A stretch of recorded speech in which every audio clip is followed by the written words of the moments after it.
La paz del Señor sea con todos vosotros, queridos hermanos. Una vez más, es una gran bendición del Señor podernos acercar a Él, como dice su palabra, para hallar misericordia y oportuno socorro. La verdad, hermanos, es que ciertamente se está convirtiendo en una bendición poder compartir la palabra del Señor y poder recibirla al mismo tiempo por medio de este canal que surgió como consecuencia del confinamiento al que nos vimos obligados en el mes de marzo. Y bueno, pues la verdad es que este punto de encuentro que hemos creado aquí para compartir la palabra del Señor creo que está siendo de mucha bendición. Dios puso en mi corazón el poder predicar las enseñanzas del Sermón del Monte de una forma expositiva, verso a verso. Y bueno, pues sabéis que la semana pasada ya empecemos con las enseñanzas que el Señor Jesús ofreció en el Sermón del Monte y que para nuestra bendición y edificación quedaron escritas en el Evangelio según Mateo. Estas enseñanzas, hermanos, como bien sabéis, empiezan en el capítulo 5 de Mateo y terminan en el capítulo 7, en el verso 24, y las primeras enseñanzas que el Señor Jesús dio en el Sermón del Monte fueron precisamente las bienaventuranzas. En los primeros 12 versículos del capítulo 5, Jesús habla las bienaventuranzas y la semana pasada estuvimos hablando y abordando la primera: bienaventurados los pobres en espíritu, porque de los tales o de ellos es el reino de los cielos. Y la verdad es que aprendimos muchas cosas relacionadas con esa enseñanza y hoy nos toca hablar acerca de la segunda bienaventuranza que está escrita en el verso 4. Así que si tenéis una Biblia a mano, os invito a que abráis vuestras Biblias en el Evangelio según Mateo capítulo 5 y verso 4. Dice la palabra del Señor así: Bienaventurados los que lloran, porque ellos recibirán consolación. Repito el texto: bienaventurados los que lloran, porque ellos recibirán consolación. El solo hecho de leer el texto, hermanos, ya nos ofrece una esperanza para cuando en algún momento determinado de nuestras vidas tengamos que atravesar por algún valle de lágrimas. El Señor a los suyos, a sus hijos, a las ovejas de su redil, les promete que cuando lloren recibirán consuelo. Y esto, hermanos, es una inyección de ánimo para nosotros, porque a lo largo de la vida ninguno estamos exentos de tener que llorar. Quisiera empezar diciendo algo que dije la semana pasada, y es que la palabra bienaventurados es una palabra que se repite permanentemente en estos primeros 12 versículos, y es la palabra griega makarios.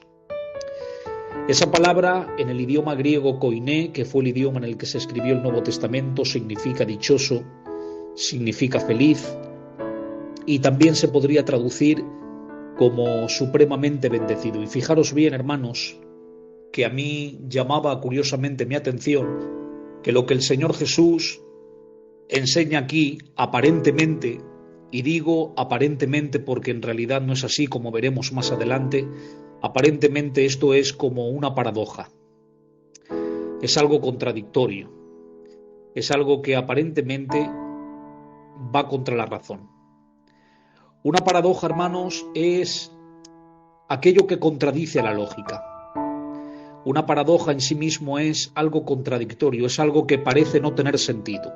Una paradoja es como, por ejemplo, decir que cuando llueve el agua nos seca y cuando hace calor el sol nos moja. Esto es contradictorio, ¿verdad? Porque cuando llueve el agua pues no te moja, el agua no te seca, perdón, el agua te moja. Y tengo que deciros, hermanos, que para la gente que no conoce a Dios, aquellos que no han tenido un encuentro personal con Él, aquellas personas que no han experimentado un nuevo nacimiento por la obra del Espíritu Santo, en definitiva, aquellos inconversos que no han mirado a la cruz y se han visto perdidos. Todos estos encuentran muchas paradojas en la Biblia, muchas contradicciones. Una persona que no tiene al Espíritu Santo no puede entender de ninguna manera el verso que os acabo de leer. Bienaventurados, es decir, felices los que lloran. Esto para la gente sin Dios es una paradoja, contradice a la razón, porque para la gente del mundo los felices son precisamente los que no lloran. ¿Cómo puede uno encontrar felicidad llorando?, se preguntan ellos. Por cosas como estas, la gente del mundo a los cristianos nos tienen por locos, por estas y por muchas más. Y queremos decirles a todos aquellos que a los cristianos verdaderos nos tienen por locos por creer a la Biblia, que estamos encantados de ingresar en este manicomio, que nos sentimos dichosos de que el mundo nos señale por locos, porque aunque creemos a la Biblia, tampoco dejamos el cerebro a un lado. Y es que tengo que decir algo muy importante en relación a esto, hermanos. Para leer la Biblia no hay que dejar el cerebro a un lado. Esto es muy importante. Lo que sí que hay que dejar a un lado para leer la Biblia es la cosmovisión, es decir, la manera de ver la realidad de las cosas, influida por un mundo y una cultura caída por el pecado. En otras palabras, hermanos, Dios con su palabra te lava el cerebro para que veas la realidad como Él la ve y no como el mundo quiere que la veas. El mundo y la cultura del siglo XXI nos han enseñado que la persona más feliz es aquella que menos llora. El Señor nos enseña a ver la realidad como Él la ve, con una altura de miras más alta, más sublime, más real. Sí, hermanos, en el reino de Dios los que lloran pueden ser felices. Aquella persona que se acerca a Dios en breve se da cuenta de que todo lo que enseña el mundo, la carne, el pecado y la cultura es una gran mentira. En el Evangelio del reino de Dios todo es al revés. De hecho, hermanos, esto es una realidad bíblica. Ser cristiano implica vivir al revés. El mundo enseña que el primero es el primero. El Señor dice que los cristianos, los primeros, serán los últimos y los últimos los primeros. El mundo enseña que el más grande es aquel que todos le sirven. El Señor dice que en su reino el más grande es aquel que sirve a los demás. El mundo dice que el más alto es el que llega más alto. El Señor dice: el que se humilla será ensalzado y el que se ensalza será humillado.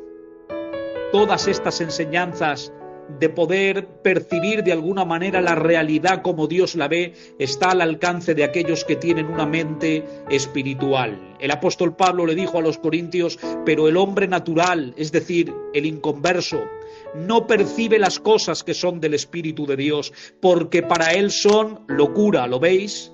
Los inconversos no perciben las cosas que son del Espíritu, porque para él son locura. Y dice Pablo, y no las puede entender, porque se han de discernir espiritualmente. Sin embargo, hermanos, nosotros los cristianos tenemos la mente de Cristo, dice la palabra. Es por eso que nosotros interpretamos estas enseñanzas aparentemente paradójicas y contradictorias con una mente espiritual, una mente que continuamente debe ser renovada por la palabra de Dios. ¿Y qué importancia tiene que cada día nuestra mente sea renovada por la palabra? El apóstol Pablo enseña en su carta a los romanos sobre la importancia de la renovación de la mente. Y él dice en el capítulo 12, no os conforméis a este siglo, es decir, a este mundo, a la corriente de este mundo, sino transformaos por medio de la renovación de vuestro entendimiento, para que comprobéis cuál sea la buena voluntad de Dios, agradable y perfecta. Notad, hermanos, que Pablo enseña aquí que aquellos que han sido renovados en su mente por la palabra de Dios pueden comprobar que la voluntad de Dios es buena, agradable y perfecta. Buena aunque no la entendamos, agradable aunque seamos afligidos, perfecta aunque todo vaya mal. Es por esto, hermanos, que nosotros, los que hemos sido renovados en nuestra mente para percibir la realidad como Dios la ve, encontramos que aún en las lágrimas existe bienaventuranza. Encontramos que aún el dolor produce sus frutos. Hermanos, estamos hablando de algo muy profundo. Estamos hablando de cosas que se escapan a la comprensión de una mente caída por el pecado. Estamos hablando de cosas que solo se pueden entender bajo la óptica de Dios por una mente que está saturada, influida por las Escrituras. Estamos hablando de encontrar bendición en el llanto. Bendición en el llanto, hermanos. Muchas veces las lágrimas son el vehículo que utiliza Dios para acercarnos a Él. El dolor, el sufrimiento, las aflicciones a las que estamos expuestos crean en nosotros un síntoma de dependencia de Dios, hermanos. ¿Cuánto necesitamos depender de Dios? Y si esa dependencia es creada en nosotros a través de las lágrimas por lo que nos toca sufrir, benditas las lágrimas que nos hacen dependientes. Porque es así, hermanos, es una regla general y es un hecho comprobado que la mayoría de la gente solo se acerca a Dios cuando llora. Solo se acercan a Dios cuando sufren. Una gran mayoría de gente, una gran mayoría de creyentes, cuando todos les va bien, tienen tendencia a olvidarse de Dios. Es como el caso de Jonás. Jonás no levanta un clamor con el alma desgarrada hasta que se ve perdido en el vientre de aquel pez. Antes de que fuese arrojado al mar, Jonás estaba tranquilo, durmiendo en la bodega de aquel barco sin ninguna preocupación más que la de llegar a su destino después de un largo viaje. Pero cuando es arrojado al mar y un gran pez se lo traga, cuando se ve perdido es cuando clama diciendo: invoqué en mi angustia al Señor y Él me oyó. Cuando mi alma desfallecía en mí me acordé del Señor. Antes no se acordaba. Tuvo que provocar Dios una situación en la vida de Jonás que le llevara al desvanecimiento, al dolor, a la aflicción, a las lágrimas, hermanos. ¿No fue esto acaso también lo que le ocurrió a Judá, el reino del sur de Israel? ¿Cuántas veces el Señor amonestaba a su pueblo por medio de sus profetas para que se volvieran de su mal proceder? Para que abandonaran la idolatría y regresaran a Dios en humillación y arrepentimiento. ¿Cuántas veces Jeremías exhortaba a la casa de Judá diciendo que Dios enviaría un juicio del norte? Una nación del norte vendrá, decía el profeta, mucho más poderosa que tú, a la que no podrás hacer frente, y os llevará cautivos a su tierra, una tierra extraña y espantosa. Pero ante estas advertencias de juicio no se arrepentían. Ni le dolían los anuncios del profeta, ni lloraban pidiendo perdón por sus pecados. Tanto es así, hermanos, que viendo Dios que ante tales mensajes de juicio no lloraban su pecado, el Señor le dice a Jeremías que contrate plañideras. Y esto es muy fuerte para los que no sepan, aunque sé que la mayoría sí lo sabéis. Las plañideras eran mujeres que habían aprendido el oficio de llorar. Para una plañidera llorar no era cuestión de sentimiento, era cuestión de aprendizaje. Estas mujeres habían aprendido el oficio de llorar y lloraban también que cuando en Israel moría alguien, la familia del fallecido contrataba plañideras para que lloraran la muerte, mientras despedían a los que habían partido. Y de esta manera las plañideras, como habían aprendido el oficio de llorar, lloraban y lloraban para contagiar el llanto a todos los demás, con el fin de que se dijera que el día que falleció esa persona, todo el pueblo lo quería porque todo el pueblo lo lloró. Cuando el Señor ve que su pueblo no llora ante las advertencias de juicio, le dice al profeta: contrata plañideras, Jeremías. Ya que no llora mi pueblo, págale a plañideras para que lloren, a ver si escuchando llorar a las plañideras se contagia la tristeza a mi pueblo, y lloran por su pecado, pero ni aun con esas el pueblo lloraba. Sin embargo, hermanos, vemos en la Biblia que cuando el pueblo fue llevado cautivo a Babilonia por Nabucodonosor, estando ya en el destierro y habiendo sido hechos esclavos en una tierra extraña, sin tierra, sin nación propia y sin templo, allí escribe en el Salmo 137 que dice: junto a los ríos de Babilonia nos sentábamos y aun que dice llorábamos acordándonos de Sión. Qué lástima, hermanos, qué pena. Si hubieran llorado en la tierra de Israel cuando Dios les habló por boca de los profetas, no hubiesen tenido que llorar en Babilonia cuando el juicio se cumplió, porque esto es así, hermanos. Quien no llore en Israel cuando Dios le hable, llorará en Babilonia cuando el juicio se cumpla. Quiera Dios que cuando Dios nos advierta, vayamos a su presencia inmediata y caigamos de rodillas y lloremos, como dice la Biblia de David, hasta que nos falten las fuerzas para llorar. Quisiera destacar, hermanos, para ir avanzando, que la palabra que se traduce aquí por llorar tiene otras implicaciones de las que se leen a simple vista. La palabra que se tradujo llorar en esta bienaventuranza es la palabra griega pedniseo. Y no significa solamente llorar, sino también ser afligido, padecer. Va más allá el significado de este texto. También implica estar de luto. Ahora bien, hermanos, vamos a centrarnos en primer lugar en la palabra llorar y luego, si nos da tiempo, abordaremos la palabra afligido, que también está implícita en el texto griego. Esta bienaventuranza hace alusión a la bendición del llanto. Y es que en las Escrituras hay unas lágrimas que son bendecidas por Dios de una manera especial.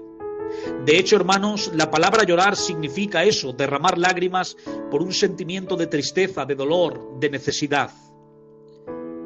Y existe en la Biblia un llanto que el Señor promete bendecir. Es el llanto del arrepentimiento. Cuando uno se conoce a sí mismo, cuando uno se mira en el espejo bíblico y deja que las Escrituras le digan lo que en realidad es, un pecador perdido, desventurado, absolutamente sin rumbo alguno, Dios provoca en él una tristeza, un dolor continuo de corazón que le lleva a uno a llorar por su pecado. Yo no sé si a usted le ha pasado, pero a mí sí que me ha ocurrido esto. Cuando uno, hermanos míos, se ve delante de Dios tan sucio por su transgresión, de hecho tengo que decir que esta tristeza incluso es provocada por Dios en sus propios hijos cuando ofenden su santidad. La Biblia nos enseña que hay una tristeza que es provocada por Dios. Segunda de Corintios 7:10, dice Pablo, porque la tristeza que es según Dios produce arrepentimiento para salvación. La tristeza dice que es según Dios. Esta palabra, según, es la palabra griega katar. También se puede traducir de parte de Dios, a causa de Dios. Y esta tristeza, dice Pablo, que viene de Dios y que es provocada por Él, produce una cosa muy importante en nosotros: arrepentimiento. ¿Qué es el arrepentimiento, hermanos?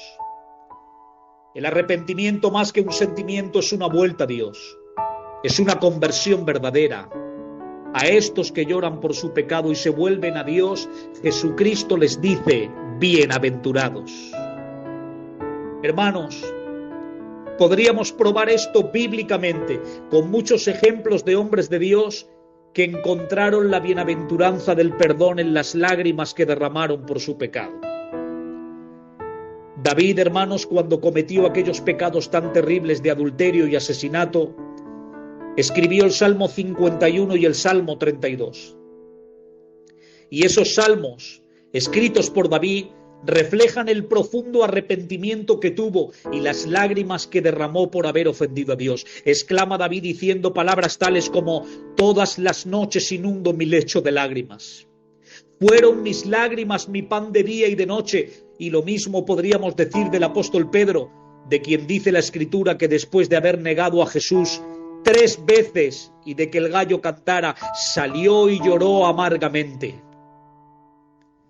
Todos estos que lloraron por su pecado y que se arrepintieron de todo su corazón por haber ofendido a Dios, en un momento determinado de sus vidas alcanzaron felicidad en el perdón por Cristo nuestro Dios y nuestro Salvador. Sin embargo, hermanos, quiero deciros que esta bienaventuranza no está dirigida solo a los que lloran porque han entendido que se descarriaron del redil de Dios, sino que también implica a aquellos que lloran como consecuencia de la aflicción. La palabra llorar también significa, como hemos dicho, ser afligido. Y el Señor promete a los suyos, a los que pertenecen a su reino, a los que se han entregado a Él, que todas sus aflicciones serán bienaventuradas. Y de esto, hermanos, nadie estamos exentos, porque todos de una manera u otra, tarde o temprano, pagamos un tributo a la aflicción. El mero hecho de nacer en un mundo caído y degradado por el pecado nos hace estar sujetos al sufrimiento, al dolor y a la aflicción. Y la Biblia corrobora a lo largo y ancho de toda la Escritura esta verdad. Job, aquel hombre que fue afligido hasta límites insospechados, hermanos, fue el que dijo: pero como las chispas se levantan para volar por el aire, así el hombre nace para la aflicción. Y en otra ocasión Job dijo: el hombre nacido de mujer es corto de días y hastiado de sinsabores. ¿Qué dijo el varón de dolores y experimentado el quebranto? Aquel que padeció todas las aflicciones, aquel que dice el autor de los Hebreos que fue tentado en todo según nuestra semejanza, pero sin pecado. Él dijo en los días de su ministerio público en la tierra: en el mundo tendréis aflicción. Las aflicciones que nos tocan como seres humanos por el hecho de estar en un mundo caído por el pecado provocan en nosotros lágrimas a las que el Señor también les llama bienaventuradas. Esas lágrimas que derramas cuando nadie te ve en la soledad. Esas lágrimas que derrama el alma por diferentes situaciones de la vida que nos toca pasar. Esas lágrimas fruto de la aflicción, de una situación económica, por ejemplo, que nos agobia. Ahora, hermanos, a causa de esta pandemia, conozco personas que están siendo afligidas no por la enfermedad en sí,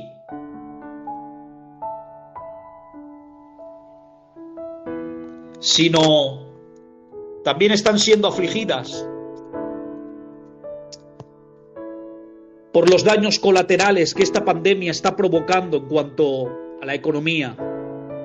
Gente que no puede salir a buscarse la vida porque dependen de un mercado y algunos están cerrados. Gente que ha perdido su trabajo y no sabe cómo llegar a fin de mes y están afligidos porque esto provoca tristeza.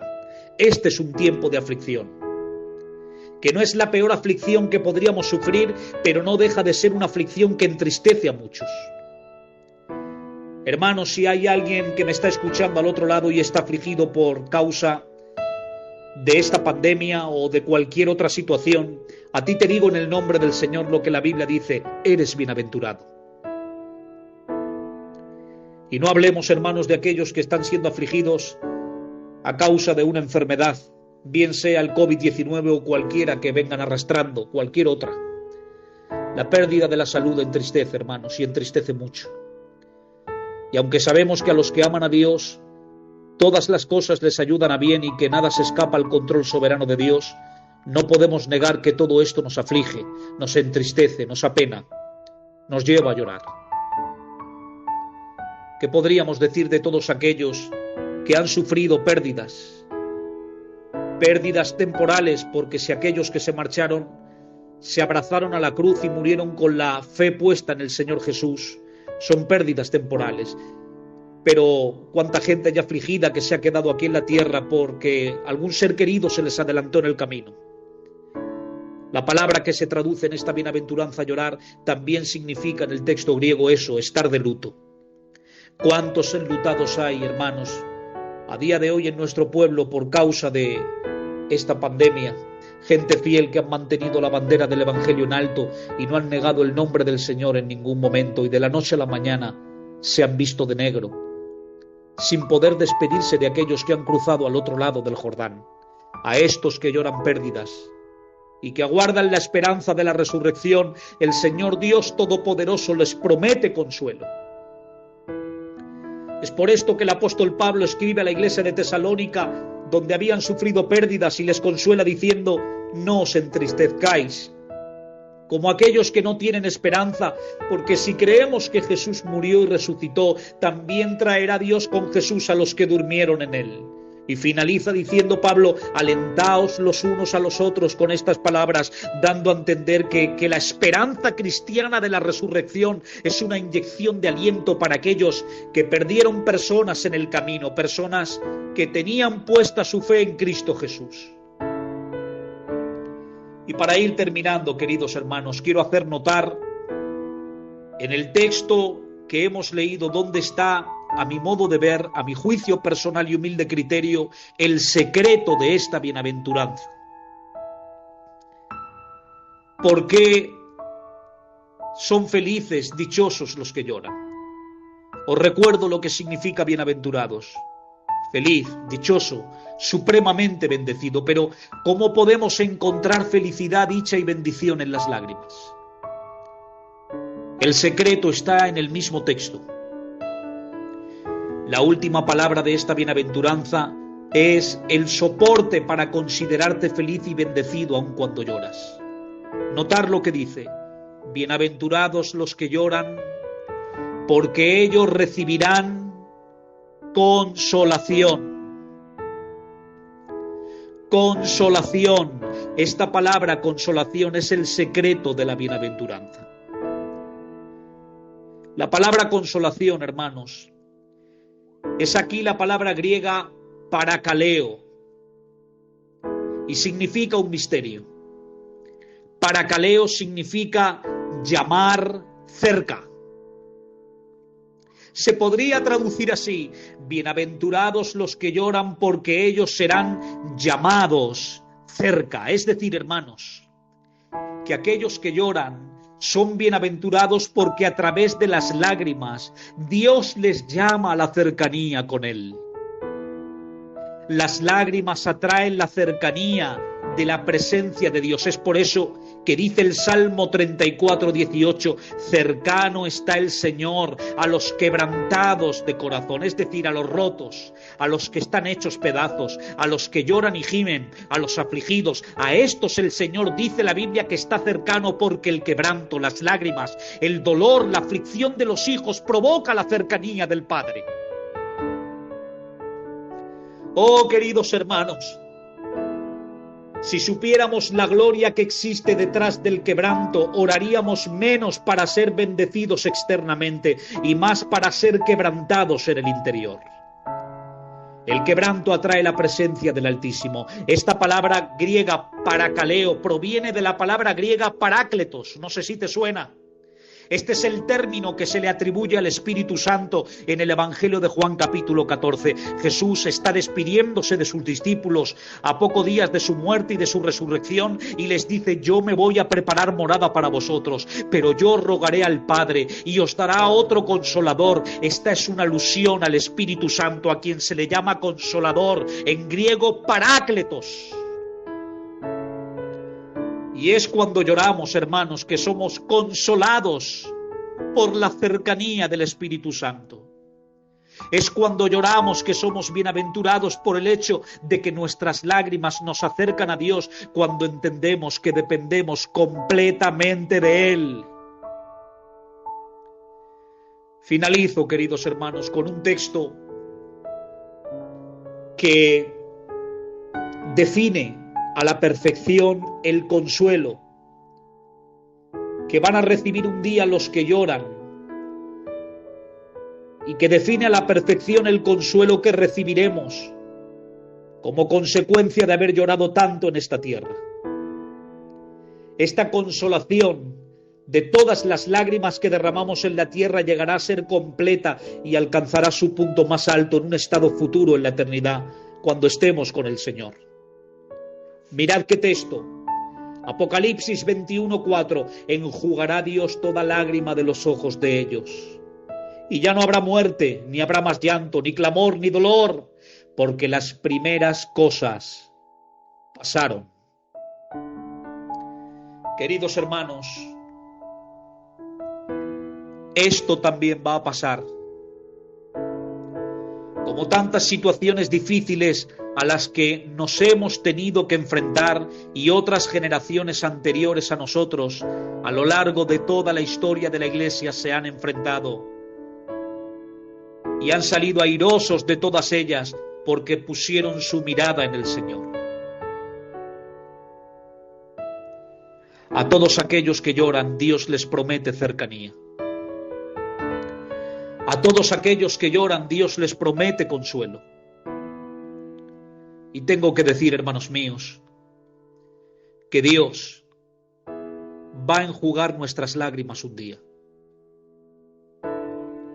Cuando lleguemos a la eternidad, dice la Biblia que Dios mismo enjugará toda lágrima de nuestros ojos.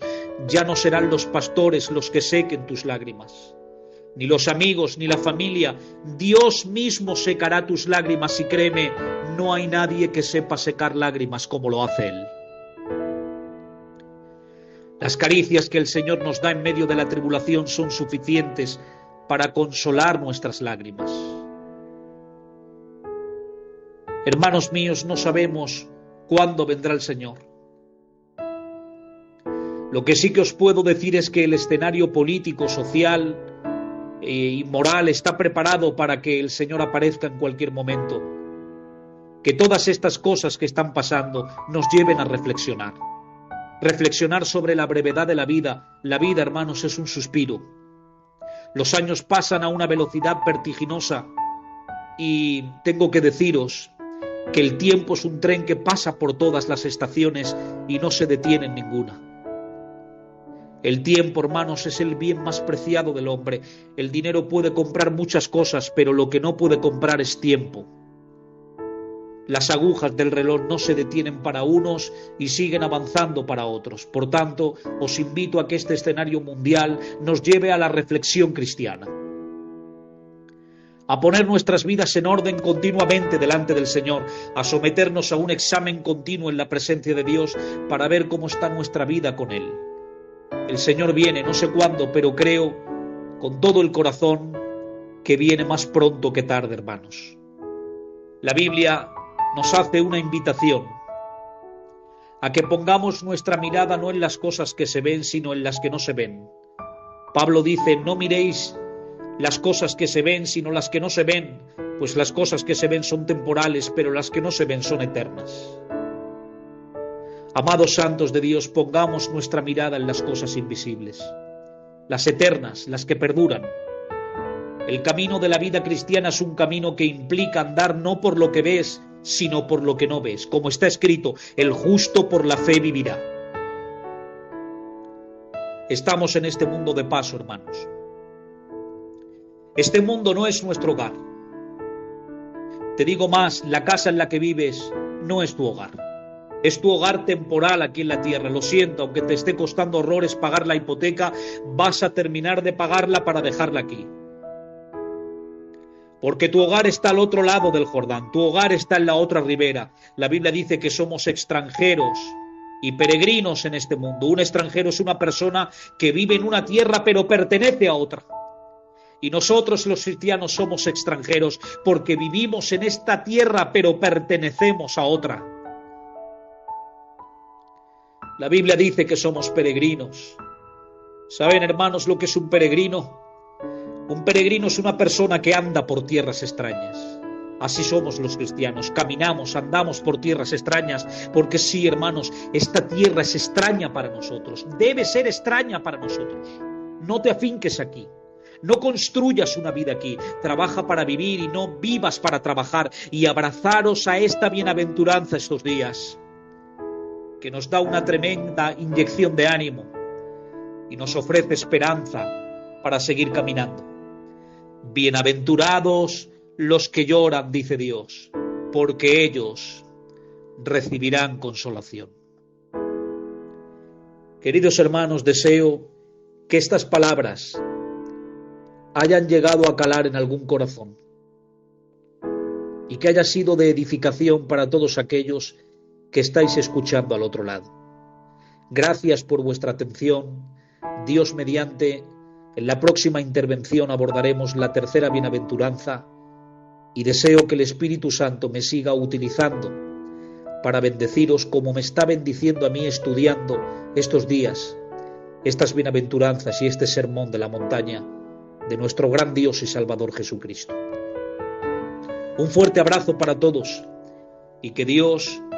os bendiga ricamente.